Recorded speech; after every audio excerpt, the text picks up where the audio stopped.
সুপ্রিয় দর্শক শ্রোতা, আসসালামু আলাইকুম। কেমন আছেন? সবাইকে সুস্বাগতম। আপনারা দেখতে পাচ্ছেন আমাদের বিল্ডিং ডিজাইন যে অফিসটি রয়েছে, এআর ডিজাইন এন্ড প্ল্যানিং, আমাদের কুড়িগ্রাম জেলায় দাদামোড়ে হোটেল রয়্যাল প্যালেস সংলগ্ন আমাদের এই অফিসটি। আপনারা এখন দেখতে পাচ্ছেন আমাদের অফিসটির ভিতরের ডেকোরেশনটি। আমরা খুবই সিম্পল ভাবেই ডেকোরেশন করেছি, একদম মনের মতো করে। আমাদের এই ওয়ালটাতে দেখতে পাচ্ছেন এখানে আমাদের অনগোয়িং এবং কমপ্লিট কিছু প্রজেক্ট, যেগুলো কিছু প্রবাসী ভাই রয়েছে কিছু আমাদের কুড়িগ্রাম জেলায় এবং আমাদের যে রংপুর বিভাগের যে যে অঞ্চলগুলো, সেগুলো আমরা প্রজেক্ট কিছু করেছি। সেই প্রজেক্টের কিছুটা অংশ আমরা এই দেওয়ালে ফুটাই তুলেছি।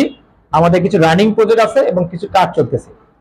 তার সামনে ছোট্ট তিনজন বসার জন্য আমি একটি ছোট্ট সোফা সেট বসাইছি।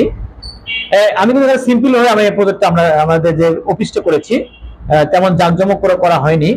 এটি আমাদের ডেস্ক, এখানে আমি বসি এবং এই ডেস্কের মধ্যেই আপনারা দেখতে পাচ্ছেন এখানে আমাদের ল্যাপটপ আছে একটা, এবং আমাদের পিছনে কিছু কাজ রয়েছে। সেই কাজগুলো এখানে সুন্দরভাবে আমরা ফুটিয়ে তুলেছি এবং দুই দিকে কিছু ডেকোরেশনের কাজ করেছি। এই হচ্ছে আমাদের ছোট্ট একটা অফিসের মধ্যে আমাদের সৌন্দর্যবদ্ধ করার জন্য যেটা করেছি ওটা করেছি। আপনারা যারা ডিজাইন প্ল্যান নিয়ে ভাবতেছেন বা ডিজাইন প্ল্যান করবেন, তারা অবশ্যই আমাদের সাথে যোগাযোগ করতে পারেন। আমাদের অনলাইন, অফলাইন এবং সব জায়গায় আমাদের নাম্বার দেওয়া আছে। অবশ্যই আপনারা যারা পরামর্শের প্রয়োজন মনে করেন অবশ্যই যোগাযোগ করবেন। সবাই ভালো থাকবেন এবং আমাদের এই চ্যানেলটি এবং পেজের পাশে থাকবেন, ফলো দিবেন এবং সাবস্ক্রাইব করবেন। আসসালামু আলাইকুম।